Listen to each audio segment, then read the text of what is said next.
Selamat siang semuanya. Yang terhormat Ibu Rahmilia Sari Samnufida MPD selaku dosen pengampu mata kuliah Statistika Probabilitas dan yang saya kasihi teman-teman semuanya. Perkenalkan, nama saya Katarina Yulianti GT dengan NIM 63221011. Saya bersama dengan teman saya Dinda Ayu Sulistiorini dengan NIM 63220122. Pada kesempatan kali ini, kami akan menjelaskan contoh-contoh soal dari ANOVA, baik ANOVA satu arah maupun ANOVA dua arah. Langsung saja kita masuk ke pembahasannya. Oke, langsung saja kita masuk ke soal yang pertama. Ini ada soal ANOVA satu arah. Kelas 63505 melakukan penelitian pada kebun sayur Pak Mamat untuk mengetahui rata-rata hasil panen per kilogram dari 3 jenis sayuran yaitu tomat, cabai, dan terong dalam 5 bulan terakhir. Data yang diperoleh adalah sebagai berikut, jadi bisa kita lihat saja di tabel ini.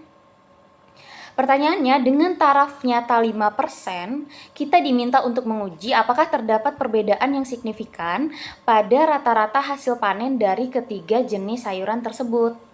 Nah, untuk penyelesaiannya itu, yang pertama kita harus menentukan hipotesisnya terlebih dahulu. Nah, untuk H0-nya itu, rata-rata hasil panen dari ketiga jenis sayuran adalah sama. Nah, untuk HA atau hipotesis alternatifnya itu adalah rata-rata hasil panen dari ketiga jenis sayuran adalah tidak sama. Nah, setelah menentukan hipotesis, yang kedua kita menentukan taraf nyatanya. Nah, tadi karena taraf nyatanya itu 5%, jadi di sini alfa sama dengan 0,05. Yang ketiga, kita menentukan derajat bebas. Nah, untuk V1, di sini rumusnya K dikurang 1. Nah, K itu adalah jumlah jenis sayuran. Tadi ada tomat, terong, dan cabai ya.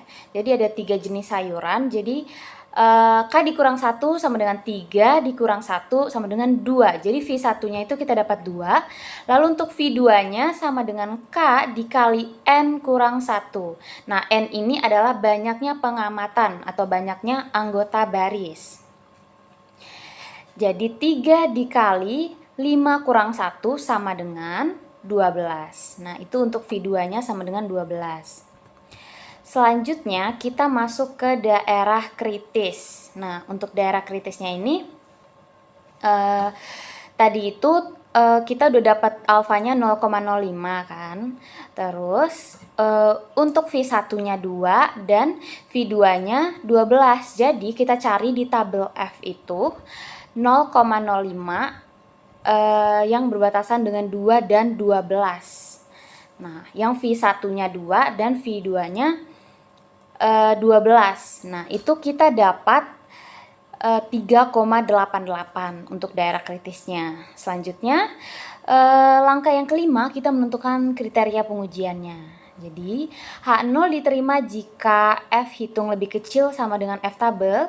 Dan yang kedua itu adalah H alternatif ya, HA diterima jika F hitung lebih besar dari F tabel.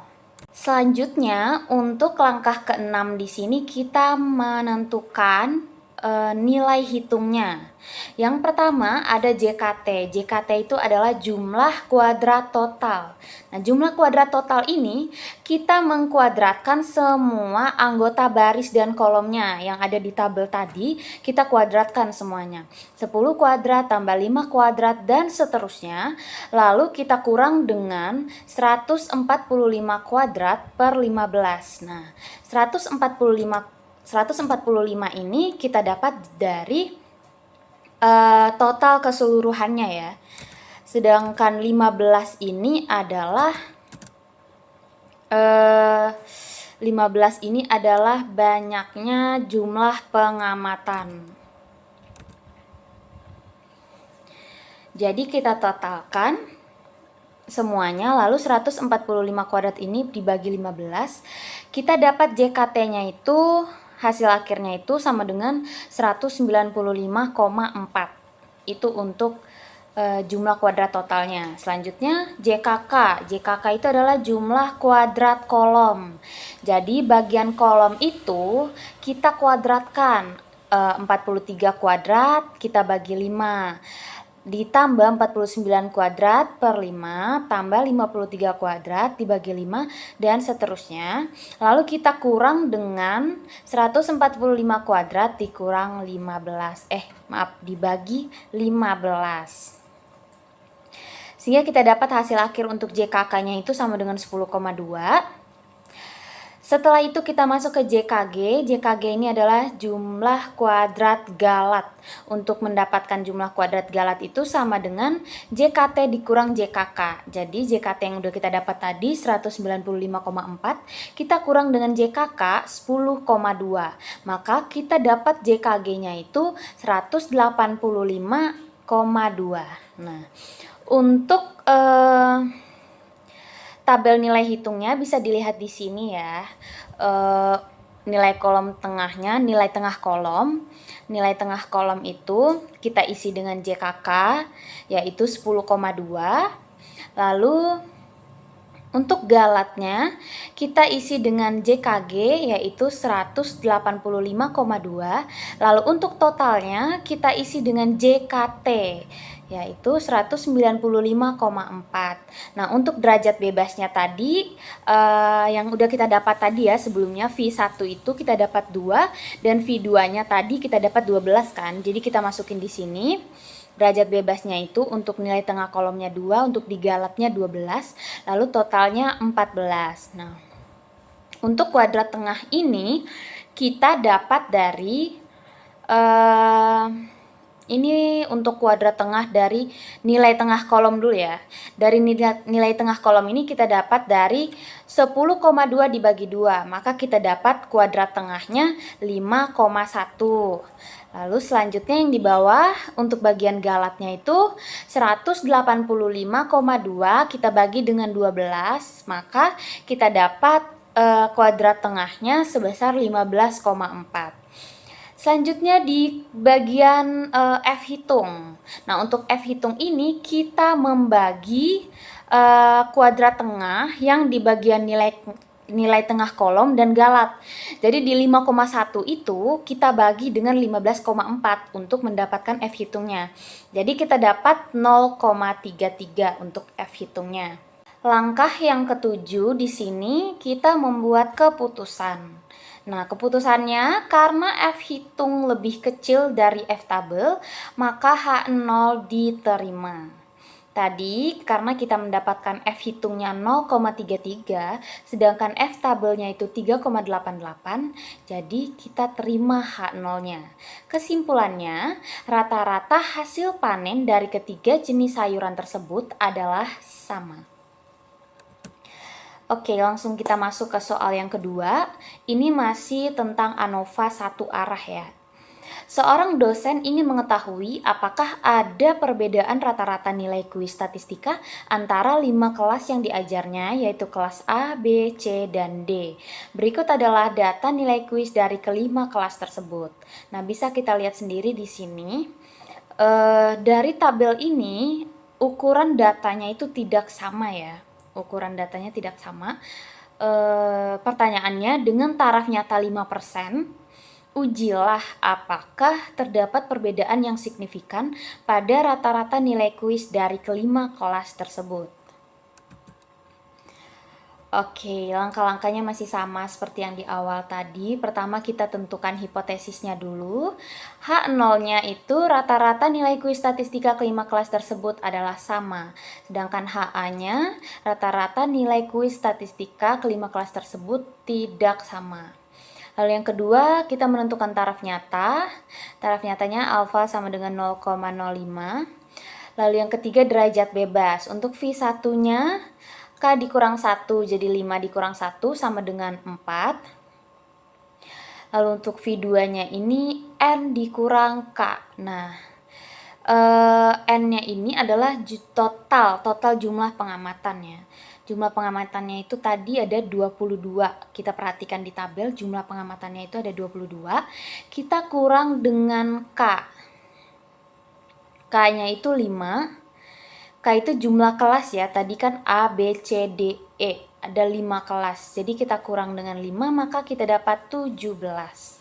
Nah, selanjutnya untuk daerah kritisnya ini tabel F-nya itu 0,05, 4, dan 17. Karena kita dapat V1-nya tadi 4 dan V2-nya itu 17. Jadi di angka itu 0,05, 4, dan 17 kita dapat tabel F-nya itu, nilai tabel F-nya itu sebesar 2,96. Selanjutnya kita masuk ke kriteria pengujiannya. Yang kelima di sini kriteria pengujiannya. Yang pertama itu H0 diterima jika F hitung lebih kecil sama dengan F tabel. Yang kedua, HA diterima jika F hitung lebih besar dari F tabel. Oke, yang keenam di sini ada nilai hitungnya. Yang pertama JKT-nya masih sama ya, seperti tadi kita kuadratkan semua anggota kolom dan barisnya itu kita kuadratkan. 10 kuadrat ditambah 5 kuadrat dan seterusnya. Lalu kita bagi dengan 165 kuadrat dibagi 22. Nah, 165 kuadrat itu total, itu adalah total data secara keseluruhan ya. Sedangkan 22 itu adalah jumlah pengamatannya. Total jumlah pengamatannya tuh 22. Jadi kita dapat JKT-nya itu 79,5. Nah, selanjutnya kita masuk ke JKK. JKK ini kita kuadratkan semua anggota barisnya yang paling bawah yang udah kita jumlahkan tadi. Kita kuadratkan. JKK kolom ya, kolom jumlah kuadrat kolom, kita jumlahkan semua anggota kolomnya tadi yang sudah kita jumlahkan itu 41 kuadrat, kita bagi 5 ditambah 20 kuadrat bagi 3 ditambah 55 kuadrat dibagi 6 dan seterusnya sampai kita dapat JKK-nya itu sebesar 39,44. Nah, untuk JKG-nya sama dengan JKT dikurang JKK, jadi 79,5 dikurang 39,44 kita dapat 40,06. Nah, untuk tabel nilai hitungnya,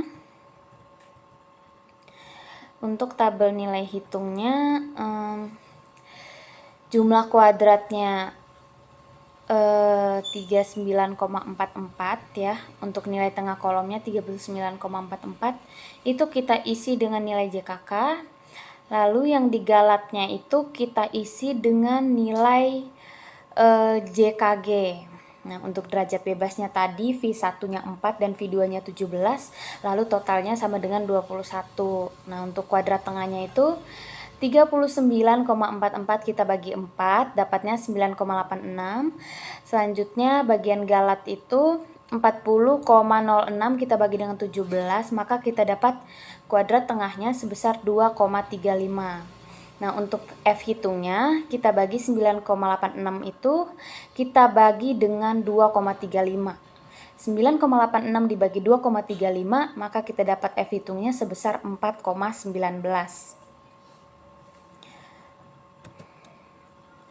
Keputusannya, karena F hitung lebih besar dari F tabel, maka HA kita terima.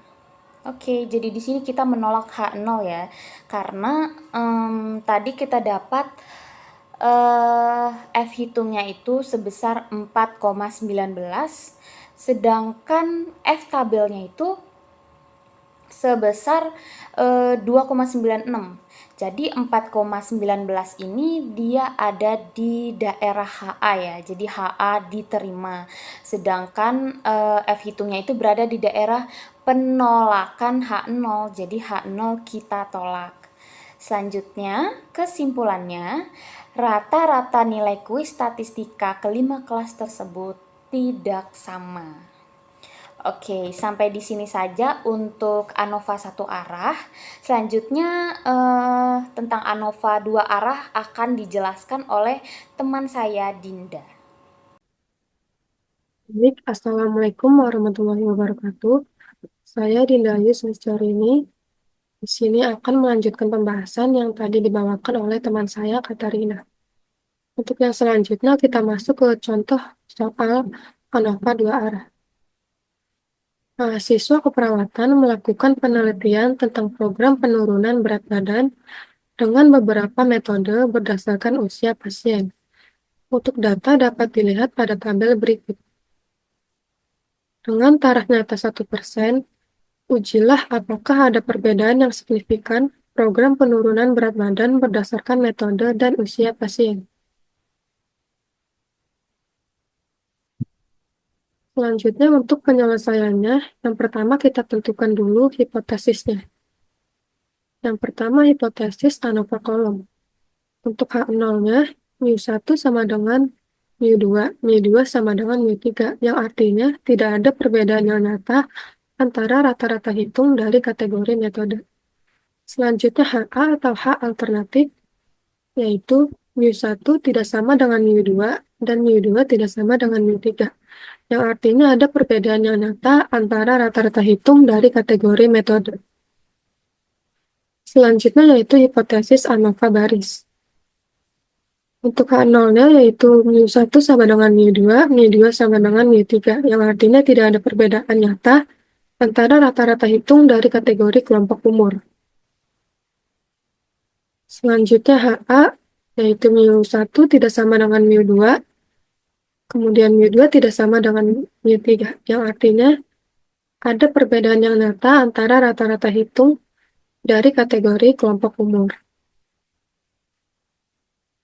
Setelah menentukan hipotesisnya, kita menentukan tarif nyatanya, yaitu di soal sebelumnya, tarif nyatanya kan 1%. Maka alfanya kita dapat 0,01. Selanjutnya derajat bebas. V1 baris, yaitu 3-1 sama dengan 2. Untuk V1 kolomnya, yaitu 4-1 sama dengan 3. Maka kita dapatkan V2-nya yaitu 4-1 dikali dengan 3-1, yang hasilnya sama dengan 3 kali 2, maka hasilnya 6. Jika sudah dapat derajat bebasnya, maka kita harus mencari daerah kritisnya. Tabel kolom pada alfa yaitu 0,01, derajat bebas satunya 3 yang tadi kita dapatkan tadi, dan derajat kebebasan 2-nya yaitu 6, maka hasilnya yaitu 9,78. Selanjutnya tabel baris pada alfa yaitu 0,01, derajat bebas satunya yaitu 2, dan derajat kebebasannya dan DK2-nya kita dapatkan 6, maka hasilnya yaitu 10,92. Kemudian yang penyelesaian yang kelima yaitu kriteria pengujian. Untuk H0 diterima jika F hitung kurang dari sama dengan F tabel. Untuk HA-nya, yaitu H alternatif, diterima jika F hitung kurang dari F tabel. Untuk tabelnya bisa kita lihat di sini, maka kita dapatkan total barisnya sebesar 63.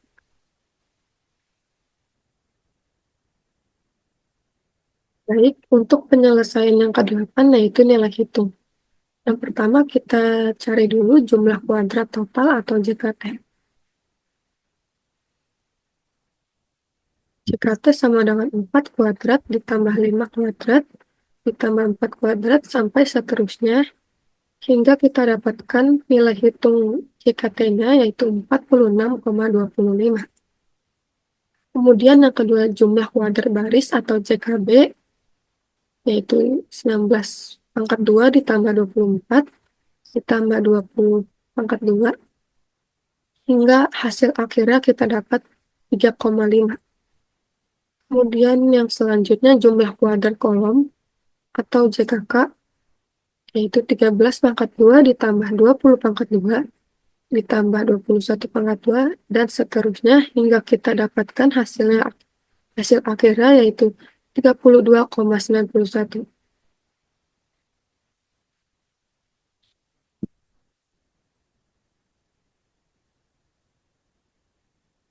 Untuk yang selanjutnya, kita mencari jumlah kuadrat galat atau JKG.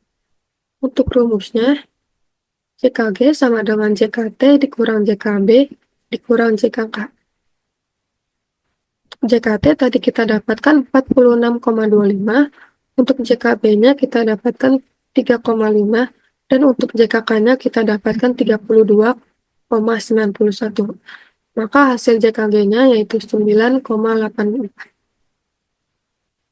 Untuk yang selanjutnya kita mencari kuadrat tengah baris atau KTB.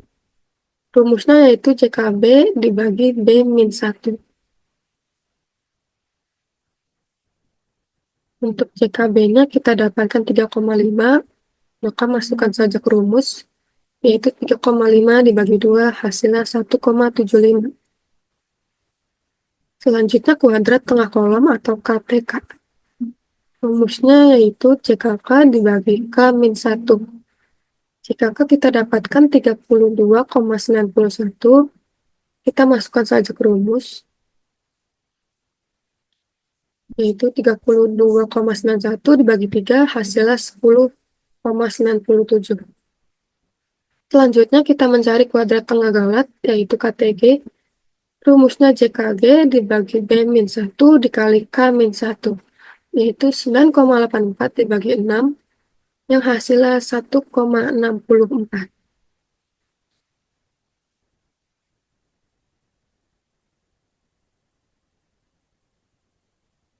Selanjutnya F hitung baris. F hitung baris rumusnya yaitu KTB dibagi dengan KTG, yaitu 1,75 dibagi dengan 1,64 yang hasilnya 1,08.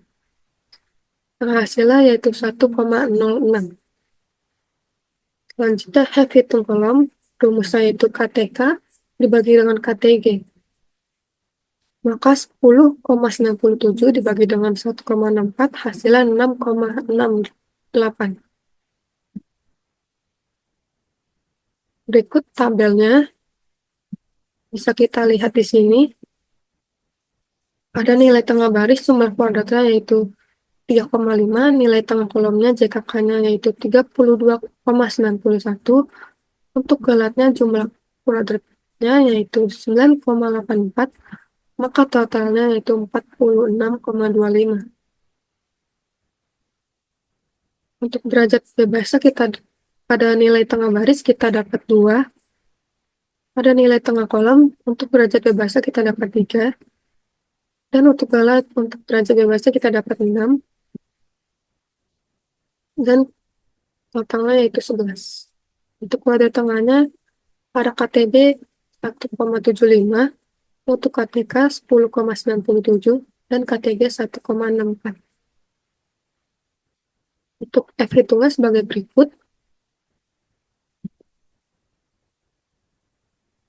Baik untuk penyelesaian yang ketujuh, yaitu keputusan, baik untuk baris maupun kolom, terima H0 karena F hitung ada di daerah penerimaan. F hitung kurang dari F tabel. Untuk gambarnya seperti ini, H0-nya 1,06 dan H alternatifnya 10,92. Dan yang di sebelah kanan H0-nya 6,68 dan H alternatifnya 9,78. Maka kita simpulkan setiap metode dan kelompok umur memberikan rata-rata penurunan berat badan yang sama.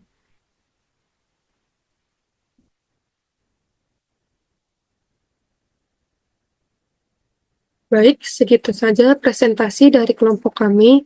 Kurang lebihnya mohon dimaafkan. Wassalamualaikum warahmatullahi wabarakatuh.